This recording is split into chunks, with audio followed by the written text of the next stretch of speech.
चलो जी स्टार्ट करते हैं। बिस्मिल्लाहिर्रहमानिर्रहीम। मैं हूं मलिक सुफियान और हम स्टार्ट कर रहे हैं आज हमारा subject specially chemistry PPSC chemistry के हवाले से लेक्चररशिप और सब्जेक्ट स्पेशली पोस्ट के लिए हमारा ये क्रैश कोर्स चल रहा है। हम लोगों ने एनालिटिकल केमिस्ट्री स्टार्ट की थी पहले, फिर ऑर्गेनिक केमिस्ट्री में हमने बेसिक कॉन्सेप्ट के बाद स्टीरियो केमिस्ट्री स्टार्ट किया था। हमारे 2-3 लेक्चर स्टीरियो केमिस्ट्री पे हो चुके हैं। तो जिन लोगों ने स्टीरियो केमिस्ट्री की बेसिक की वीडियोस नहीं देखी या उन्होंने क्लास नहीं ली तो वो पहले वो क्लासेस ज़रूर जो है वो विजिट करें, तो उनको बेसिक का पता चलेगा और आगे आने वाले जो लेक्चर्स हैं उनको समझने में आसानी होगी। आज की हमारी जो क्लास है वो स्ट्रक्चरल ड्राइंग और प्रोजेक्शंस पर है। यानी कि हम जो स्ट्रक्चर ड्रॉ करते हैं ऑर्गेनिक कंपाउंड्स में, ब्यूटेन के या साइक्लोहेक्सेन के डिफरेंट फॉर्म्स में हम उनके स्ट्रक्चर ड्रॉ करते हैं उनकी स्टेबिलिटी और की बुनियाद पर। तो आज हम उनको डिस्कस करेंगे, उनकी जो बेसिक चीज़ें हैं, बेसिक टर्म्स हैं, वो हम देखेंगे। ऑर्गेनिक कंपाउंड्स को रिप्रेजेंट करने के लिए डिफरेंट किस्म के मेथड या टेक्निक यूज़ की जाती है। वो एक इनमें से 3 है जी। कैकूल के हम स्ट्रेट लाइन वाले यूज़ करते हैं, कंडेंस फार्मूला यूज़ करते हैं, बॉन्ड लाइन, जिगजैग। यहाँ पर नीचे मैंने डायग्राम दिया है, इसमें मैंने सारी चीज़ें यूज़ की है। इसमें आपको कैकूल यानी कि स्ट्रेट लाइन में भी स्ट्रक्चर दी गई है। कंडेंस फार्मूला CH3 जैसे लिखा हुआ है, ये कंडेंस फार्मूला है। और बॉन्ड लाइन फार्मूला भी हमने यूज़ किया हुआ है जिगजैग की फॉर्म में। ये एक एग्जांपल है, इन तीनों को रिप्रेजेंट करती है। इनको सेपरेटली भी हम एक्सप्लेन कर सकते हैं लेकिन इतनी हमें ज़रूरत नहीं है। नेक्स्ट इसमें इस डायग्राम में देखिएगा, मैंने मॉलिक्यूलर फार्मूला को और एम्पिरिकल फार्मूला के हिसाब से और बॉन्ड लाइन स्ट्रक्चर मैंने ड्रॉ किया है, और इसके साथ ये जो आपके मॉलिक्यूलर फार्मूला वाली स्ट्रक्चर है इसको आप देख सकते हैं, ये कैकूल स्ट्रक्चर है। और ये जो आपके पास फार्मूला वाली एम्पिरिकल फार्मूला वाली है ये है कंडेंस फार्मूला। नेक्स्ट हम ड्राइंग ऑफ ऑर्गेनिक कंपाउंड्स को, जैसे हम वो 2D है, 2 डायमेंशनल में है, अगर हम 3 डायमेंशनल में मॉलिक्यूल्स को रिप्रेजेंट करना चाहें उसके डिफरेंट मेथड्स हैं। नंबर 1 पे dashes, wages and straight line, एक मेथड यूज किया जाता है। सा हॉर्स है, न्यूमैन प्रोजेक्शन है, फिशर प्रोजेक्शन है, और साइक्लोहेक्सेन के like like chair and board structure है। ठीक है, ये हमें डिस्कस करते हैं। मैंने यहाँ पर ये एग्जांपल भी आपके सामने रखी है, वेजेस एंड डैशेस की, सा हॉर्स, न्यूमैन की, ये एग्जांपल्स हैं। हम इनको जो है नंबरिंग के साथ तरतीब से हम इनको डिस्कस करेंगे, इनको देखेंगे शॉर्ट फॉर्म में। प्रोजेक्शंस आपके पास डिफरेंट फॉर्म में हो सकती हैं। फीचर प्रोजेक्शन है,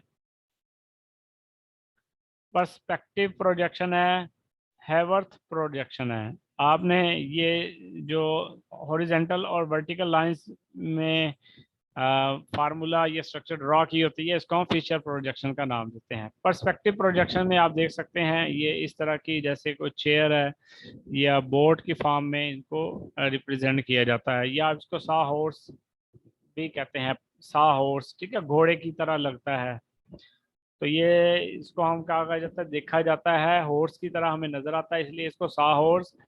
जो लेकिन जो इसके लिए एकेडमिक टर्म यूज की जाती है वो है पर्सपेक्टिव प्रोजेक्शन।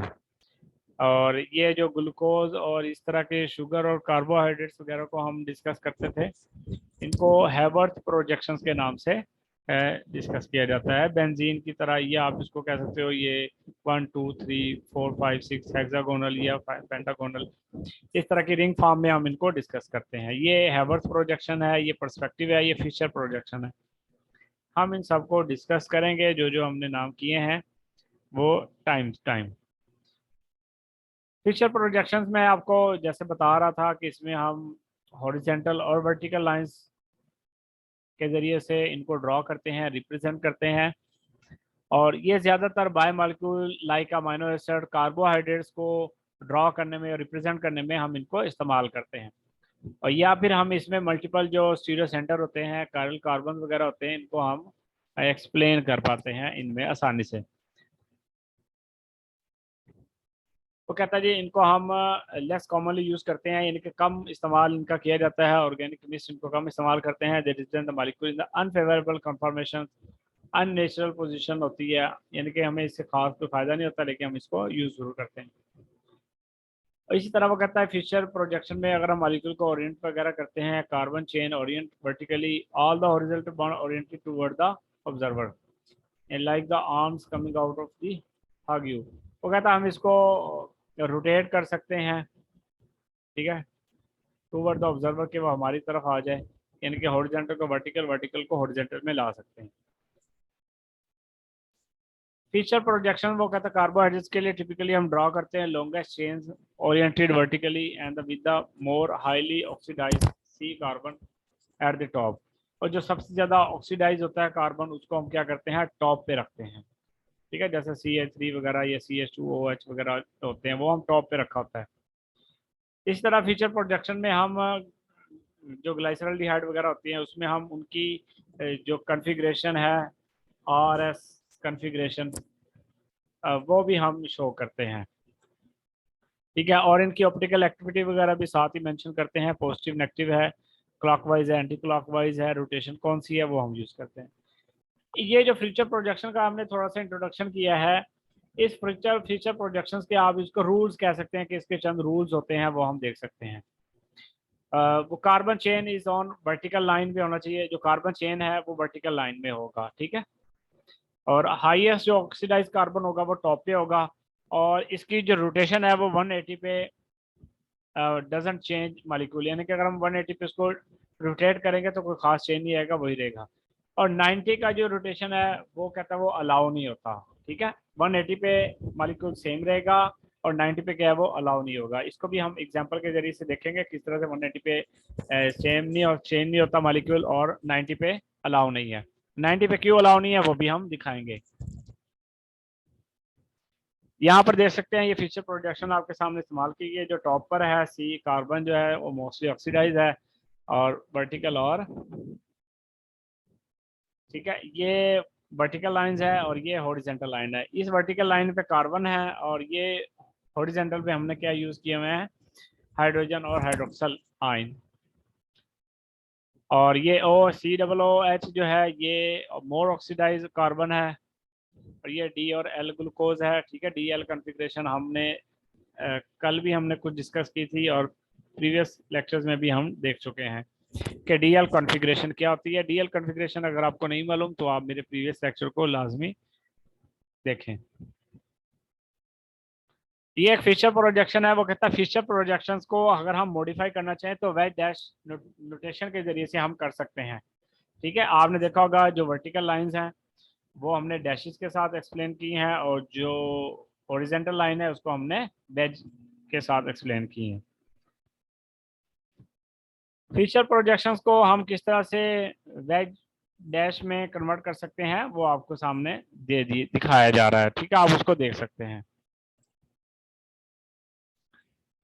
जैसा कि आप ये ग्लाइसल्डिहाइड देख सकते हैं, इसमें जो OH पॉइंट है वो राइट साइड पर है, और यहाँ पर जो OH पॉइंट है वो लेफ्ट साइड पर है, L4OH, यानी कि DL कॉन्फ़िगरेशन का बता रहा है कि D कौन सा होगा और L कौन सा होगा। अगर आपके पास OH लेफ्ट साइड पर है तो वो L है, अगर राइट साइड पर है तो वो D है। ये हम पहले डिस्कस कर चुके हैं। और इसमें जो बैड डैशेस के साथ कुछ चीज़ें एक्सप्लेन की गई हैं, वर्टिकल को उसने डैशेस के साथ और हॉरिजॉन्टल को उसने बैच के साथ एक्सप्लेन किया है, ठीक है। वो कहता है ये जो CHO है ये हेड है उसका, ये उसका टेल है, ठीक है। तो ये मैं आपको पहले हेड के बारे में बताता हूँ, मोस्ट ऑक्सीडाइज होगा तो वो हमारे पास टॉप पे आएगा, और टेल के बारे में कोई ऐसी बात हम नहीं बता रहे कि इसमें क्या है। बाकी ये वेज और डैश पे कैसे कन्वर्ट होते हैं वो आपको आप देख सकते हैं कि हॉरिजॉन्टल को वेज के साथ और वर्टिकल को उसने डैशेस के साथ एक्सप्लेन किया है। अब ये फीचर प्रोजेक्शन दे सकते हैं कि 90 180 के एंगल के ऊपर जब हम रोटेट करते हैं तो ये अगर एस है तो 180 के बाद भी रोटेट करने के ऊपर वो एस कॉन्फ़िगरेशन ही शो करता है, यानी कि उसकी जो प्रॉपर्टीज है वो चेंज नहीं होगी 180 के ऊपर भी रोटेट करने के ऊपर। कि अगर आपके पास कॉन्फ़िगरेशन ही सेम रहती है तो प्रॉपर्टीज चेंज नहीं होगी, तो 180 पर आप अगर रोटेट कर भी दें तो मॉलिक्यूल की स्ट्रक्चर पर कोई चेंजिंग नहीं आएगी। यहाँ 1 और 2 के साथ हमने बताया है कि किस तरह से ये एस कॉन्फ़िगरेशन है और किस तरह से ये एस ही कॉन्फ़िगरेशन है 2 के ऊपर भी। तो ये आर एस कॉन्फ़िगरेशन मैंने आपको बता दी है प्रीवियस लेक्चर में। आपको अगर दोबारा से रिवाइज करनी है तो आप दोबारा से वो लेक्चर सुन के इसको देख सकते हैं। 90 के ऊपर अगर हम एक्सप्लेन कर अगर रोटेट करते हैं तो क्या होता है, ये एंटी क्लॉकवाइज मूवमेंट होती है, तो आपके पास जो मॉलिक्यूल है वो चेंज हो जाता है आर, तो आपके पास कॉन्फ़िगरेशन चेंज हो जाएगी तो प्रॉपर्टी चेंज होगी। अगर प्रॉपर्टी चेंज होगी तो आपके पास ये स्ट्रक्चर और रोटेशन आपको अलाउ नहीं होगी, तो ये 90 के ऊपर अलाउ नहीं हो सकती। अगर आप इनके एच और ओ एच को और इंटरचेंज करते हैं तो क्या हो सकता है, तो आपके पास कॉन्फ़िगरेशन क्या हो सकती है, वो चेंज हो जाएगी। आपके पास ये एस कॉन्फ़िगरेशन है तो ये आर हो जाएगी, एच और एच चेंज करने। ये इलेक्ट्रिक एसिड एस है, ये इलेक्ट्रिक एसिड आर का है। आ जाइए, हमारे पास जो पीछे था मैंने कुछ इसकी जो मेन इंपॉर्टेंट टर्म्स और पॉइंट्स थे वो मैंने आपके सामने डिस्कस कर दिए हैं। नेक्स्ट जो प्रोजेक्शन हमने डिस्कस करनी है, ये स्ट्रक्चर ड्रॉ करने की जो मेथड है वो हमने डिस्कस करना है, वो है डैशेस वेज लाइन स्ट्रक्चर। इसमें 3 चीजें यूज की जाती हैं, एक डैशेस लाइंस, वेज लाइंस और स्ट्रेट लाइन। डैश लाइंस कौन सी होती हैं, इनमें हम उन एटम्स को शो करते हैं, उन बॉन्ड्स को, जो कि क्या होते हैं, into the page, behind the plane, away from you. ये तीन पॉइंट्स आपने याद रखने हैं कि इनटू द पेज यानी कि डैशेज जो होंगी वो इनटू द पेज की तरफ होगी, बिहाइंड द प्लेन प्लेन के पीछे होगी, अवे फ्रॉम यू हमारे से दूर होगी। वेजी लाइन इसका उल्टा है, यानी कि आउट ऑफ द पेज है, in front of the plane है, टूवर्ड यू हमारी तरफ है और प्लेन की सामने है। स्ट्रेट लाइंस क्या होंगी, ये वो यूज करते हैं जो कि प्लेन सेम प्लेन में मौजूद होती है एज अ पेपर वे, यानी कि प्लेन में जो मौजूद होती है। आइए हम फिर इसके कुछ एग्जांपल देखेंगे, डैश डैश वेज और स्ट्रेट लाइंस। या आपके सामने 3D स्ट्रक्चर को हम जो ड्रॉ करते हैं वहां आप देख सकते हैं, जो ओ एच के साथ है वो डैश है, जो वेज के साथ है वो, जो नीचे वाली स्ट्रक्चर है वो वेज के साथ है और ये लाइन के साथ है, और ये डैश और वेज दोनों यूज की गई है। तो आपके सामने जब ये चीजें आएंगी तो आपको फौरन उसकी प्रॉपर्टीज का पता चल जाएगा कि ये in front of the plane है, बिहाइंड द प्लेन है, टूवर्ड यू है या अवे फ्रॉम यू है, ठीक है, ये प्लेन में है या आउट ऑफ प्लेन है, वो आपको मालूम हो जाएगा। ठीक है, हम ज्यादातर इनको यूज करते हैं, ये 3D शेप्स को एक्सप्लेन करने के लिए इस्तेमाल की जाती है, और इसमें हम शो करते हैं sp3 हेब्रिडाइट टेट्राहेड्रल एटम्स को, यानी कि जो सिंगल बॉन्डेड होते हैं। रियली नीडेड sp2 बहुत कम है, वो कहता है कि हम sp2 और sp को एक्सप्लेन करें। वेज डैश डायग्राम वो कहता है हम ड्रॉ करते हैं 2 bonds in the plane of the page, और एक one in front of the page और एक बिहाइंड ऑफ द प्लेन। तो कहता है जी हम अब जो बॉन्ड्स होते हैं हमारे, उसमें हम इन चीजों को एक्सप्लेन करते हैं। ठीक है, इसमें हम ये चीजें ज्यादा देखते हैं कि देखते हैं क्लोजर टू एस कौन सा है और अवे फ्रॉम कौन सा है, बैकग्राउंड में क्या। तो डैश वेज लाइन स्ट्रक्चर के बारे में जो थोड़ा सा इंट्रोडक्शन है वो ये है जो मैं आपको बता चुका हूँ। आज है मैंने कुछ चीजें रखी हैं जो टर्म्स हैं जो स्टीरियोकेमिस्ट्री में और इनमें एक्सप्लेन होने वाली हैं, आपकी जो कन्फॉर्मर्स हैं उसमें एक्सप्लेन होने वाली है, उसको हम देखते हैं। सबसे पहले एक टर्म हम यूज करते हैं पकड़। पकड़ कौन सी होती है, नॉन प्लेनर जो ज्योमेट्री होगी, साइक्लिक स्ट्रक्चर जो नॉन प्लेनर है, यानी कि जो प्लेन में नहीं है, बहुत ज्यादा ओपन है, वाइड है, उसको हम लोग क्या नाम देते हैं, पकड़। रिंग फ्लैपिंग क्या होती है, जब रिंग जो है, अब जब आप रिंग चेंज करते हैं इट्स कंफर्मेशन, यानी कि उसकी जो स्ट्रक्चर चेंज होती है तो रिंग फ्लिपिंग हो रही होती है, सॉरी हम उसको मूव कर रहे होते हैं, जिसकी वजह से उसकी कंफर्मेशन क्या हो जाती है, चेंज हो जाती है। एक्सियल और इक्वेटोरियल पोजीशन कौन सी होती है, जब हम एक चेयर बनाते हैं, चेयर की कन्फॉर्मर्स आपने देखी होगी, हम आगे जाके आपको स्ट्रक्चर भी दिखाएंगे, फिलहाल टर्म्स बता रहा हूँ कि वो चेयर की वो पोजीशन जिसमें बॉन्ड को जो है वो प्लेन के ऊपर परपेंडिकुलर होगा ऑफ द रिंग, यानी कि पॉइंटिंग टूवर्ड द पोल्स। आपने ये याद रखना है कि वो चेयर की वो पोजीशन जिसमें बॉन्ड रिंग, बॉन्ड जो है टू द रिंग वो क्या हो, परपेंडिकुलर हो to the average plane. Perpendicular होगा तो वो एक्सियल है, ठीक है। अगर अगर वो average plane of the ring होगा या इक्वेटर यानी कि नीचे की तरफ होगा, तो हम ये इक्वेटर पर होगा, उसको हम लोग क्या नाम देते हैं, इक्वेटोरियल। ये हम जब एग्जांपल देखेंगे ना तो आपको एक्सियल और इक्वेटोरियल ज्यादा समझ आएगी, ठीक है। वो परपेंडिकुलर था, ये अप्रोक्सीमेटली क्या होगा, एवरेज प्लेन पे मौजूद होगा, average plane of the ring.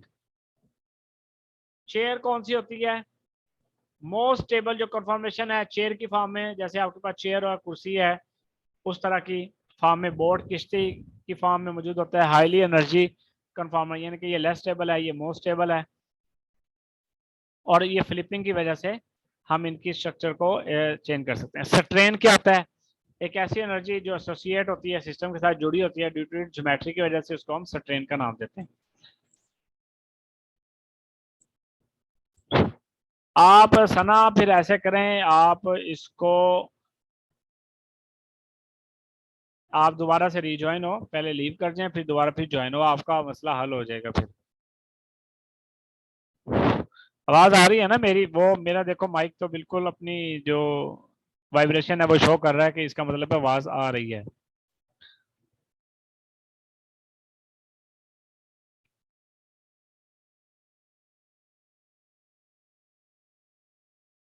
Left and again join.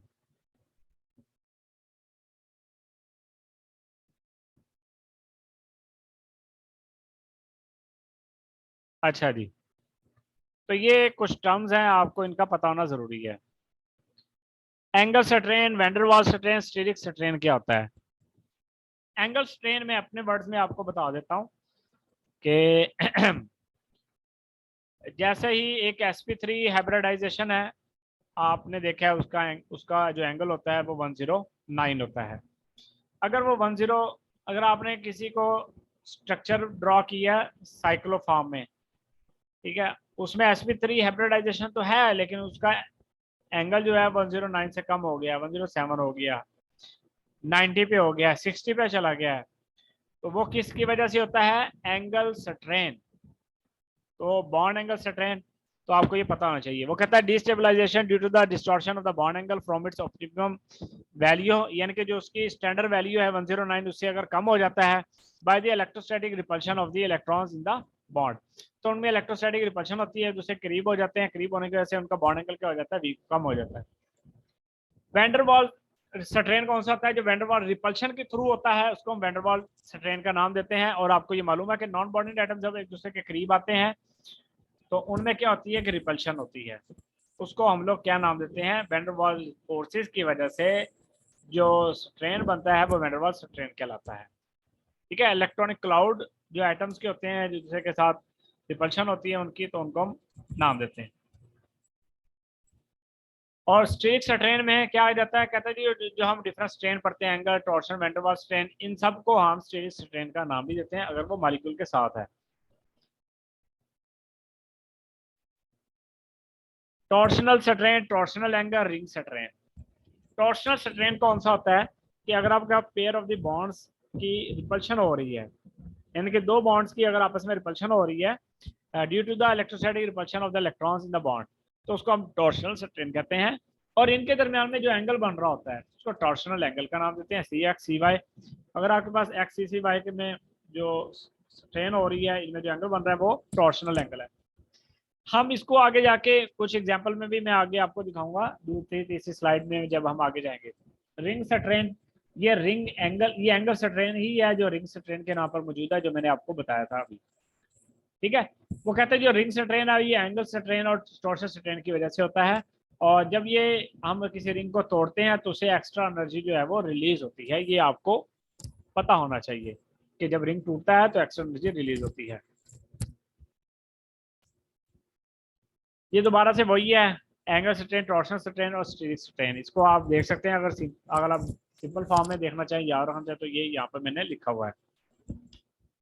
आ जाओ जी, टॉर्शनल स्ट्रेन कौन सा होता है और स्टीरिक स्ट्रेन वगैरह कौन से। ये टॉर्शनल स्ट्रेन है, क्लोरीन क्लोरीन है, ये टॉर्शनल स्ट्रेन है। इनकी जो आपस में स्ट्रेन आ रहा है बॉन्ड, नॉन बॉन्डिंग एटम्स का, और यहाँ पर भी देख सकते हैं टॉर्शनल स्ट्रेन है। यहाँ पर अब स्टीरिक और टॉर्शनल दोनों मौजूद हैं। यहाँ पर देखिएगा टॉर्शनल स्ट्रेन प्रेजेंट है एक्लिप्स फॉर्म में और स्टैगर में नहीं है। तो ये stagger is the more stable then the eclipse. तो ये इसकी वजह हम बताते हैं due to the torsional strain present in eclipse form. आ जाएं, अगर आपने एंगल स्ट्रेन देखना है तो वो देख सकते हैं आप कि आपके पास सी सी के बॉन्ड जो देख सकते हैं, बॉन्ड एंगल जो होता है वो 109 का होता है। जैसे ही ये साइक्लोप्रोपेन में आया है तो इसका एंगल जो है 60 हो गया है। जैसे ही ये ब्यूटेन में आया है तो ये 90 हो गया है। तो इन सब के रीजन क्या है, angle strain, bond angle in propane cyclopropane cyclo है ब्यूटेन। तो आप इसमें इसको एक्सप्लेन कर सकते हैं, देख सकते हैं। एंगल स्ट्रेन की एक एग्जांपल ये भी है कि प्रोपेन है, ब्यूटेन है, पेंटेन है और हेक्सेन है। यहाँ पर देखिए 60, 90, 108, 120। तो सबसे ज़्यादा स्टेबल 120 है, फिर 108, फिर 90 और 60 है। तो इस तरह से भी आप स्टेबिलिटी वगैरह को एक्सप्लेन करते हैं। मैंने यहाँ पर स्टीरिक स्ट्रेन और टॉर्शनल स्ट्रेन का डिफरेंस आपके सामने रखा है, इसको आप देख सकते हैं कि स्टीरिक स्ट्रेन ज्यादातर मौजूद होता है बिटवीन द टू एटम्स और group when the distance between them is decrease. जब डिस्टेंस डिक्रीज होता है तो स्टीरिक स्ट्रेन है, और अगर बिटवीन द एटम्स और group of atoms molecule is rotated around a sigma bond के इर्द गिर्द होता है तो वो टॉर्शनल स्ट्रेन है। इसको हम कम नहीं कर सकते, can not be lesson by the rotating the molecule around the sigma bond, और कैन बी लेसन, इसको हम कम कर सकते हैं, उसको कम नहीं कर सकते। ठीक है। Occur when the distance between the bulky groups of the molecule decrease, जब डिस्टेंस जो है वो बल्की ग्रुप्स का क्या हो जाए, कम हो जाए। और टॉर्शनल स्ट्रेन में क्या होता है, when the bond electron pass by each other when the molecule is rotating. ठीक है, एक दूसरे के क्या हो जाए, पास हो जाए। तो इसको हम लोग क्या नाम देते हैं, एंगल स्ट्रेन और टॉर्शनल स्ट्रेन। यहाँ पर देखिएगा मैंने यहाँ पर कुछ कन्फॉर्मर्स की स्ट्रक्चर ड्रॉ की हुई है। ये एंटी है 180 के ऊपर जो बना होता है, इसको एंटी कहते हैं, एंटी प्लेनर। ठीक है, एंटी पेरीप्लेनर का नाम देते हैं। मोस्ट स्टेबल होता है, क्यों स्टेबल है, क्योंकि इसमें जो स्ट्रेन है वो लेस है, इसमें कोई भी आपके पास स्ट्रेन नहीं पाया जाता। ठीक है। 120 पे देखिएगा एंटी क्लाइनल है, एक्लिप्स फॉर्म है, और ये गाउच है, और ये डाइहेड्रल एंगल इसका 0 है, सिन पेरीप्लेनर है, लीस्ट स्टेबल एक्लिप्स है। ठीक है। इसमें फिर मैंने आगे इनको एक्सप्लेन किया है कि सेमी प्लेनर ब्यूटेन जो है वो 2 डिफरेंट टाइप्स ऑफ उसमें स्ट्रेन पाए जाते हैं। टॉर्शनल स्ट्रेन है 3 eclipse pair of the bond, total उसमें जो एनर्जी होती है वो 12 किलो जाउल है। ठीक है। और स्टीरिक स्ट्रेन पाया जाता है CA3 का। और इसी तरह गाउच इज लेस स्टेबल है देन एंटी के, गाउच जो है वो लेस स्टेबल है देन द एंटी के, इस एंटी के। ठीक है, यानी कि anti is the more stable और gauche is the less stable. और गाउच पे वो कहता है जी जो कॉस्ट आएगी वो 3.2 आ गई। ये मैंने कुछ ऐसे ही बेसिक चीज बताई, असल में बताना ये चाहता था कि किस तरह से आपके पास टॉर्शनल और स्टीरिक स्ट्रेन वगैरह पाए जाते हैं और किस तरह से इनकी स्टेबिलिटी के ऊपर डिफरेंस पड़ता है एनर्जी और किलो जॉल एनर्जी और स्टेबिलिटी के साथ। आगे स्ट्रेन की एक थ्योरी है जो हम यूज करते हैं, बेयर स्ट्रेन थ्योरी है, उसका आपको पता होना चाहिए। 1885 में इसने ये इसको प्रपोज किया था। Carbon prefers to the have a bonds angle 109 होता है, ring sizes other the 5 and the 6 may be to the strained due to the axis the rings from 3 to 30 carbons do exist but are strained due to the bond bending distortion and the steric interactions। यानी कि आपके पास जो steering interaction और distortion की वजह से bond angle जो है वो कम हो जाता है। तो इसको एक्सप्लेन करती है बेयर स्ट्रेन की थ्योरी। तो आपको ये इसके बारे में इंफॉर्मेशन होनी चाहिए। हैवर्थ प्रोजेक्शन है, हैवर्थ प्रोजेक्शन क्या होता है, ये एक साइंटिस्ट था हैवर्थ, उसी के नाम के ऊपर उसने प्रोजेक्शंस का नाम दिया गया है हैवर्थ प्रोजेक्शन। है वो कहता है ये हमारे पास कॉमन वे है जो कि हम साइक्लिक स्ट्रक्चर को एक्सप्लेन करते हैं। कौन सी स्ट्रक्चर होती है, मोनोसेक्राइड वगैरह, हम कार्बोहाइड्रेट्स पढ़ते हैं, मोनोसेक्राइड, डाइसेक्राइड, पॉलीसेक्राइड को। तो ये मोनोसेक्राइड और वगैरह को और पॉलीसेक्राइड को एक्सप्लेन करता है 3 डायमेंशनल पर्सपेक्टिव में। ठीक है, तो हैवर्थ प्रोजेक्शन को कहता है shape of the actual molecule better for the furanose वगैरह को एक्सप्लेन करता है, nearly the planar then pyranoses which exist in the solution in chair conformers। यानी कि पायरानोज को वो कहता है चेयर में हम एक्सप्लेन करते हैं और फ्यूरानोज को हम इस फॉर्म में हैवर्थ प्रोजेक्शन में यूज कर लेते हैं। ये ग्लूकोपायरानोज है। ठीक है, ये आपके पास अल्फा और बीटा के नाम से इसको एक्सप्लेन किया गया है, आप इसको देख सकते हैं। ठीक है, ये आपने एफएससी में भी इसको ड्रॉ की होगी स्ट्रक्चर कार्बोहाइड्रेट में। बायो में मेरे ख्याल में हम इसको डिस्कस करते हैं, बायो केमिस्ट्री में भी आती है। इसके कुछ करेक्टरिस्टिक्स हैं। ये अपने माइक बंद कर लिया करो।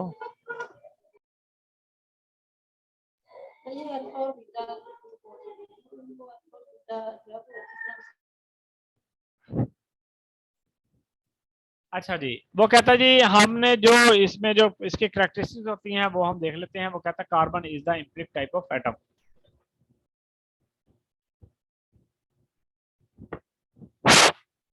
और उधर ही कर रही बट नहीं हो रहा, बट सबको तो आवाज आ रही है। सना को आवाज नहीं आ रही।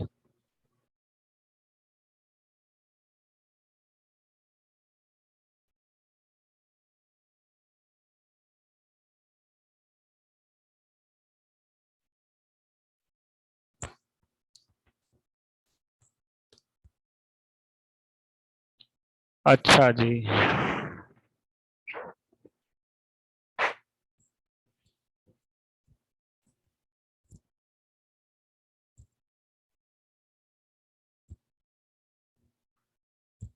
अल्फा और बीटा जो है ना, ये मैंने आपको जैसे पहले बताया था कि कुछ हम रिलेटिव कॉन्फ़िगरेशन कर रहे होते हैं। यहाँ पर आप देख सकते हैं, अगर यहाँ पर एच ओ एच है इसकी राइट साइड के ऊपर, तो यहाँ पर ये थोड़ा सा उल्ट है। ठीक है, यहाँ पर एच नीचे है, यहाँ पर ओ एच ऊपर है। तो इस तरह से हम इसको कुछ चेंज कर रहे हैं। डी डी है दोनों, इनके डी कॉन्फ़िगरेशन है, फिर साथ उसको मजीद थोड़ा सा चेंज किया गया अल्फा और बीटा के हिसाब से कि उनकी एच ओ एच की पोजीशन चेंज है, इस वजह से इसको दो नाम दे दिए गए हैं।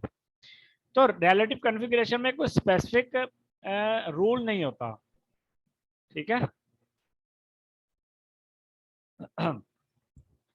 अच्छा, वो कहता है इन the example on the right the atoms number, हम शुरू करते हैं 1 to 6 से, हम उसको स्टार्ट करते हैं। कार्बन को क्या दिया जाता है, carbon 1 is known as the anomeric carbon. जो पहली कार्बन होगी इसको हम एनोमेरिक कार्बन का नाम देते हैं। Hydrogen atom on the carbon are implicit होते हैं। In the example atom 1 to 6 have the extra hydrogen atoms not are depicted.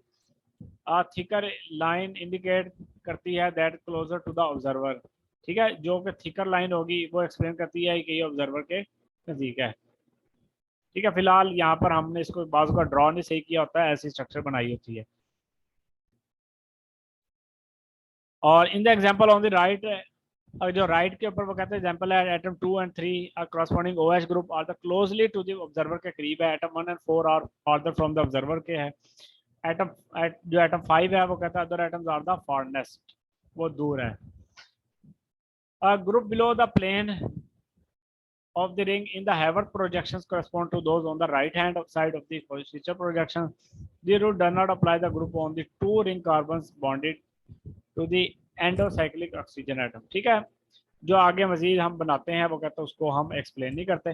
बहरहाल हैवर्थ प्रोजेक्शन को हम इतना डिटेल में नहीं देख रहे, हमने जस्ट आपको एक आइडिया दिया है कि ये भी एक कॉन्सेप्ट हमारे पास पाया जाता है, इसके जरिए से भी हम इनको एक्सप्लेन करते हैं।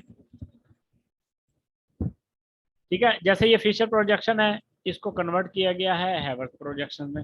ये डी ग्लूकोज फीचर प्रोजेक्शन है, इसको alpha D glucose pyranose हैवर्थ projection में किया गया। 1 2 3 4 है, तो इसमें देखिएगा नंबरिंग यहाँ से स्टार्ट की गई है 1 से, 1 2 3 4 5 और ये 6 आ गया।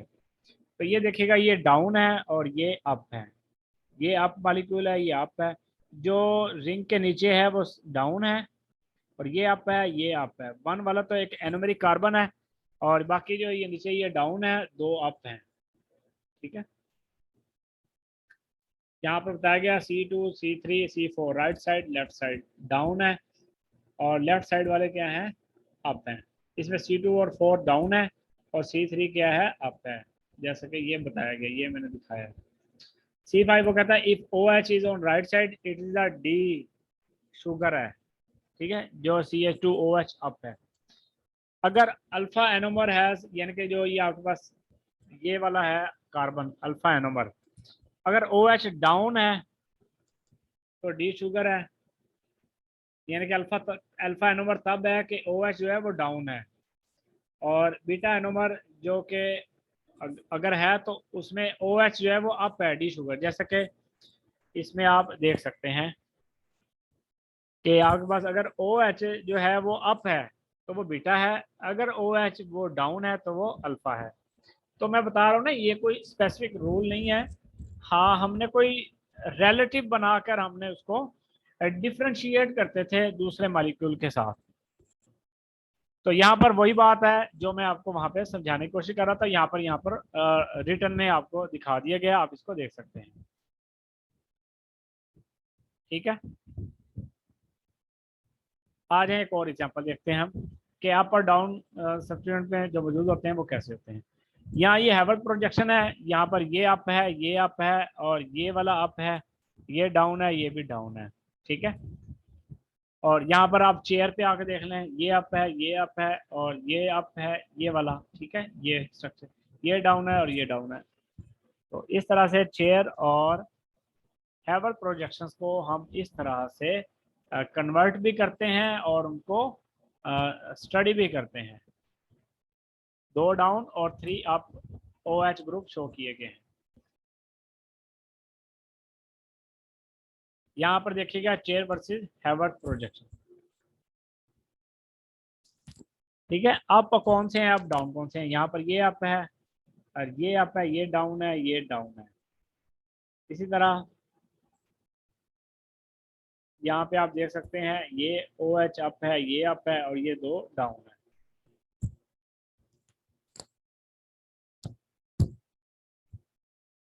ठीक है, आ जाए, ये थी हैवर्थ प्रोजेक्शन। नेक्स्ट हम देखने जा रहे हैं पर्सपेक्टिव प्रोजेक्शन। पर्सपेक्टिव प्रोजेक्शन असल इसका एकेडमिक नेम है, सा हॉर्स के नाम से इसको इसलिए याद किया जाता है कि ये घोड़े की तरह स्ट्रक्चर जो है वो हमें नजर आती है, तो इसलिए हम इसको सा हॉर्स का नाम देते हैं। पर्सपेक्टिव प्रोजेक्शन इसकी मेन इसकी हेडिंग है। वो कहता है जी इसको हम वेट डैश डायग्राम के साथ हम ये उसके सिमिलर है, यानी कि उस जैसी नजर आती है। तो इस तरह से हम इसको एक्सप्लेन करते हैं। आप यहाँ पर देख सकते हैं कि ये सा हॉर्स की ये वाली एग्जांपल आप देख सकते हैं। यहाँ पर फिर सा हॉर्स की 2 तरह से हम उसको कन्फॉर्मर्स बनाते हैं। ठीक है, एक ही मॉलिक्यूल के हम 2 कन्फॉर्मर्स बनाते हैं। स्टैगर्ड, जिसमें क्या है जी एटम्स जो है वो एक दूसरे के फार अवे होते हैं, दूर होते हैं, तो उसको हम स्टैगर कहते हैं, ये ज़्यादा स्टेबल होती है। अगर हमने स्ट्रक्चर इस तरह से डिजाइन की कि एटम्स एक दूसरे के करीब है, तो ये एक्लिप्स फॉर्म में होती है और ये लीस्ट स्टेबल होती है। तो आपको पर्सपेक्टिव प्रोजेक्शंस का इतना पता होना जरूरी है। न्यूमैन प्रोजेक्शंस कौन सी होती हैं, वो आप देख सकते हैं कि इसमें एक सर्कल सा बनाया जाता है और इसमें डिफरेंट किस्म की 3 फॉर्म्स में लाइंस लगाकर हम इनको क्या करते हैं, एक्सप्लेन करते हैं। ठीक है, सीसी बॉन्ड होता है arrange the substituents that the equally spaced around the atoms. इसका जो प्रोटोकॉल होता है वो कहता है atoms with in central atom में शो होते हैं डॉट एंड सर्कल के साथ शो होते हैं, यानी कि दरमियान में डॉट है और उसके सर्कल होता है। और end of the view particle bond और arrangement of the groups around the हम इसको एक्सप्लेन करते हैं। ठीक है, तो ये स्टैगर्ड फॉर्म है जिसमें एटम एक दूसरे के दूर होते हैं, ये वो कन्फॉर्मर है। और एक्लिप्स में मालिक एटम जो है वो एक दूसरे के करीब होते हैं, इसको हम एक्लिप्स का नाम देते हैं। जैसे कि मैं बता रहा हूँ कि कन्फॉर्मर्स जो होते हैं ये पर्सपेक्टिव सा हॉर्स के और न्यूमैन के 2 तरह की इसकी टाइप्स होती हैं, एक स्टैगर्ड है और एक एक्लिप्स्ड है। फिर आगे और तरह से भी हम इनकी टाइप्स को डिस्कस करेंगे। पहले स्टैगर्ड देख लेते हैं। स्टैगर्ड मैंने बता दिया है कि एटम एक दूसरे के दूर होते हैं। लो एनर्जी कन्फॉर्मर्स होती है। बॉन्ड एंगल जो होते हैं वो एक दूसरे के क्या होते हैं, 60 और dihedral angle. Maximise the separation होती है, डिस्टेंस ज़्यादा होता है और ये स्टेबल होती है ज़्यादा। ये हाईली एनर्जी होती है, where the bond atoms are aligned होते हैं, एक दूसरे के साथ करीब करीब होते हैं। जीरो डाइहेड्रल एंगल होता है इनका। और इसकी एग्जांपल वो कहते हैं चेन की कन्फॉर्मेशन देख सकते हैं। और ये लीस्ट स्टेबल होती है और इनमें एंगल स्ट्रेंथ ज़्यादा होता है।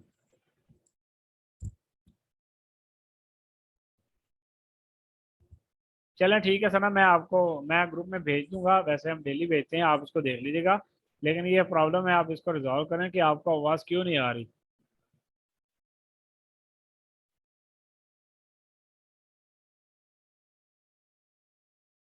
और न्यूमैन प्रोजेक्शन को हम एक दो और टाइप्स में भी हम इसको चेंज करते हैं, गॉच और एंटी पेरीप्लेनर। अगर आपके पास एंगल जो है वो 60 का एंगल बना रहा है तो वो गॉच है। अगर वो 90 का एंगल बना रहा है तो एंटी पेरीप्लेनर है। तो यहाँ पर देख सकते हैं ये गॉच की स्ट्रक्चर बनी हुई है और ये एंटी पेरीप्लेनर है। ठीक है, इसमें 90 का एंगल है और इसमें क्या है, 60 का एंगल बनता है। इसमें आप देख सकते हैं कि 100 हॉर्स की स्ट्रक्चर बनाई गई है। ये एक्लिप्स कन्फॉर्मर है और ये स्टैगर्ड है। इसमें ये जो आपके पास है ये बैक एटम है, यानी कि ये उसकी बैक पे पाया जाता है और ये वो फ्रंट एटम है। तो आपको इसका पता होना चाहिए। एक्लिप्स में देख सकते हैं कि ये जो एटम है जिसके ऊपर डॉट लगा हुआ है ये फ्रंट है, ये न्यूमैन प्रोजेक्शन की है, सॉरी। और जो सर्कल में हम एटम बनाते हैं वो क्या होता है, वो बैक एटम होता है। यानी कि सर्कल, जो सर्कल के जरिए से हम जिसको शो करते हैं वो बैक एटम होता है और जो पॉइंट में शो करते हैं वो फ्रंट होता है। तो आपको इसका भी पता होना चाहिए कि बैक एटम कौन सा है और फ्रंट एटम कार्बन का कौन सा है। यहाँ पर कुछ स्ट्रक्चर दी गई है न्यूमैन प्रोजेक्शन की ब्यूटेन के हवाले से, स्टैगर्ड और एक्लिप्स फॉर्म। ये आप देख सकते हैं, आपको मैंने स्टैगर्ड और एक्लिप्स की न्यूमैन और सा और की स्ट्रक्चर बता दी थी, ये वही है। यहाँ पर देख सकते हैं कि एक्लिप्स फॉर्म को हमने लीस्ट टेबल का नाम दिया है और उसको मोस्ट टेबल का नाम दिया है, और ग्राफ के जरिए से हमने उसकी एनर्जी भी एक्सप्लेन करने की कोशिश की है और डाइहेड्रल एंगल भी हमने दिखाया है। यहाँ एक्लिप्स 2.29 एंगस्ट्रॉन है और स्टैगर्ड की कितनी है, 2.55 है। तो स्टैगर्ड क्या है, इसकी लेंथ ज्यादा है इसलिए ये ज्यादा स्टेबल है। और टॉर्शन स्ट्रेन भी इसमें दिखाया गया है, एक्लिप्स में 4 किलो जॉल का पाया जाता है।